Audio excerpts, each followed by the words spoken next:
అండి శుక్రవారం మార్నింగ్ తీసిన మినీ వ్లాగ్ అండి. పిల్లలకి బ్రేక్ఫాస్ట్లోకి ఆమ్లెట్ చపాతీ అయితే చేసిస్తున్నానండి. అదే ఆమ్లెట్ వేసి దానిపైన చపాతీ వేసిస్తారు కదా అదండి. మా పిల్లలకి చపాతీ అంటే అంతగా ఇష్టం ఉండదండి. మా పెద్దోడికి అయితే అసలు ఇష్టం ఉండదు.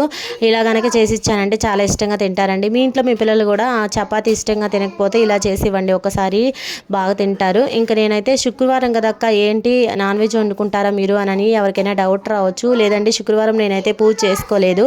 ఒకవేళ పూజ చేసుకున్నా చేసుకోకపోయినా శుక్రవారం నేనైతే నాన్ వెజ్ తినానండి. ఇంకా మా పిల్లల కోసం కాబట్టి ఇలా సింపుల్గా అయితే చేశానండి. తర్వాత వాటర్ కూడా కాగబెట్టేసి మా పిల్లలకి స్నానం చేపించి రెడీ చేసి మా వారితో స్కూల్కి అయితే పంపించేశానండి.